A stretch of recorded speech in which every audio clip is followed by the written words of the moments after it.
Le sujet que l'on va aborder aujourd'hui est extrêmement important, surtout en ces temps eschatologiques.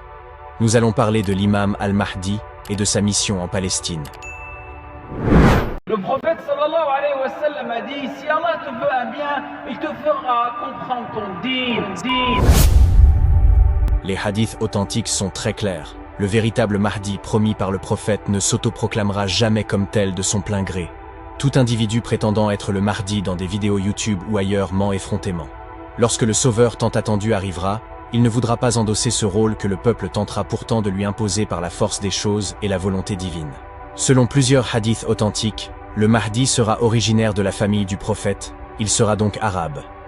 Un jour, par la grâce d'Allah, il subira une transformation profonde et deviendra une personne encore plus juste et vertueuse qu'auparavant. Suite à diverses calamités politiques secouant le monde musulman, les dirigeants corrompus de son époque le considéreront comme une menace sans savoir exactement pourquoi.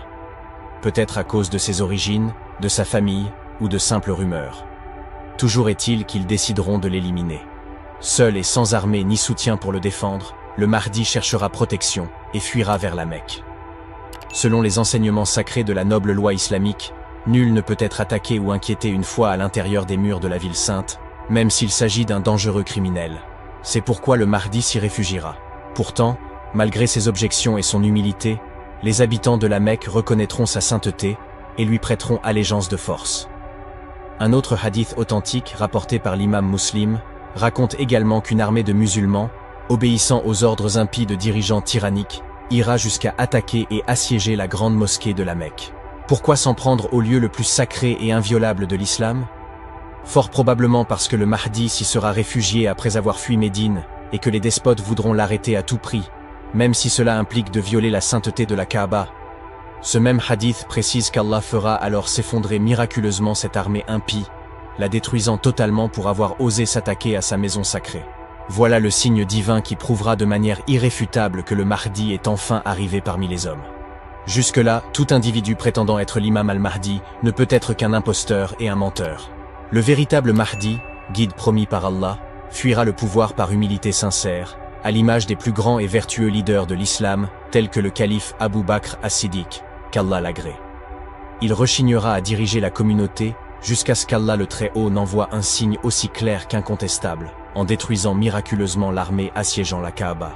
Alors seulement, nul ne pourra continuer de douter que cet homme jusqu'à là réticent est bel et bien le sauveur tant attendu.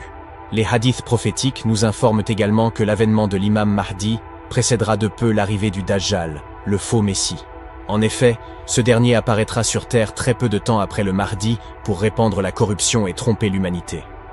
Le Dajjal sera un imposteur doté de grands pouvoirs qui trompera une grande partie de l'humanité. Il prétendra être le Messie attendu et fera des miracles trompeurs pour égarer les croyants. Beaucoup seront dupés par ses illusions et le suivront aveuglément. Le Dajjal régnera sur le monde entier depuis la Palestine, qui est aujourd'hui appelée l'État sioniste d'Israël.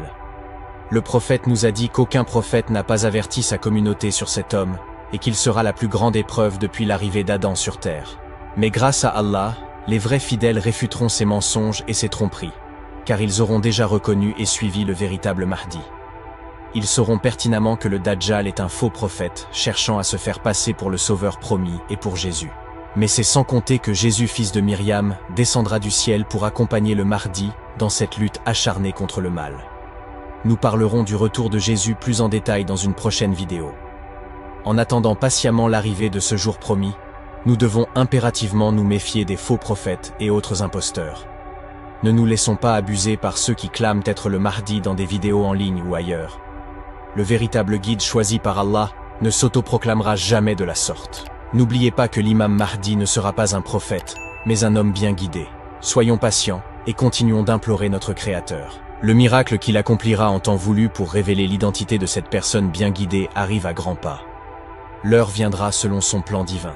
Le Mahdi tant prophétisé émergera bientôt par la grâce et la miséricorde infinie d'Allah.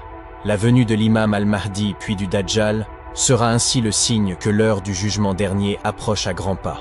Nous devons redoubler de piété et implorer Allah de nous donner la force d'affronter ces terribles épreuves eschatologiques pour rester sur le droit chemin. Qu'Allah nous guide et nous protège tous.